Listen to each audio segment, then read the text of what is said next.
Bonjour mes frères, bonjour mes soeurs. Là je finis de faire le sport comme vous voyez avec la serviette. Je veux maintenant répondre à toi ma soeur. Tu cherches l'homme de ta vie et tu as eu à connaître 5 personnes dans ta vie. La première des choses, l'homme de ta vie n'existe pas. La femme de ta vie n'existe pas. Et si vous comprenez, l'homme de ta vie ou bien la femme de ta vie n'existe pas. Selon mon opinion. Si tu as eu à connaître 5 personnes, sois véridique. Vous n'allez pas me dire qu'ils étaient tous mauvais. S'il y a une personne qui t'avait blessé, dis-toi aussi, il y avait une fille qui avait blessé cette personne. Et qui a fait qu'il puisse devenir comme ça là. Et il y aura des gens qui seront prêts à témoigner qu'il est quelqu'un de bien. Tant que vous allez continuer à voir le côté négatif des hommes, vous n'allez jamais trouver l'homme de votre vie selon vous. Tant que vous allez continuer à voir le côté négatif des femmes, vous n'allez jamais trouver la femme de votre vie selon vous. Parce que selon moi, l'homme de ta vie, la femme de ta vie n'existe pas. Regardez, écoutez. Si tu nous faisais des choses avec Philippe, et c'est les mêmes choses que tu veux faire avec Antoine, ça ne va jamais marcher. Essayez de changer. Non, je ne veux plus rire avec les hommes. Non, je ne veux plus faire ça avec les hommes. Ma soeur, tu vas toujours rester là. Pendant que les autres partent à la mairie, toi tu vas rester à la maison. Mon frère, je cherche la femme qui viendra m'aider à laver les habits. Tu ne cherches pas une femme. Il faut bien préciser. Tu cherches la femme de ménage.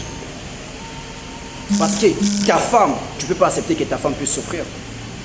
On ne cherche pas une femme pour laver les habits, pour nettoyer les assiettes.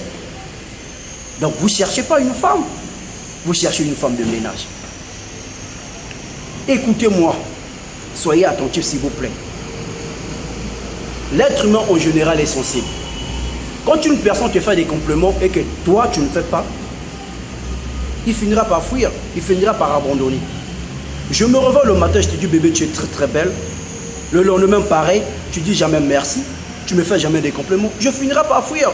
Et non, j'avais fait ça avec Antoine, ça n'a pas marché, ça c'est Antoine. Moi c'est Brandy, Antoine reste Antoine. Mon frère c'est comme ça. Tu sors de ta maison, tu dis jamais à ta femme qu'elle est belle. Tu dis jamais à ta copine qu'elle est belle. Parce que j'avais dit ça à Edith. Et je peux dire ça. Edith reste Edith. Et Christelle reste Christelle. Et si vous comprenez. Essayez de changer d'abord votre comportement. Essayez de voir ce qui ne va pas d'abord avec vous. Avant de condamner les autres, pardon. Essayez de voir ce qui ne va pas avec vous. Avant de condamner les autres. C'est comme ça la vie. L'homme de votre vie n'existe pas, la femme de votre vie n'existe pas. Même dans la Bible, il y avait seulement Adam et Ève. Il y avait seulement que Ève, que Dieu avait créé pour Adam. Et si vous comprenez, le reste, ce sont les parents qui nous obligeaient à l'époque. Va voir ma soeur, va voir ma cousine. Elle va te présenter sa fille, tu vas la prendre comme épouse. Et les gens s'adaptaient. Les gens s'adaptaient. Pourquoi vous allez passer toute votre vie en train de critiquer, condamner les gens?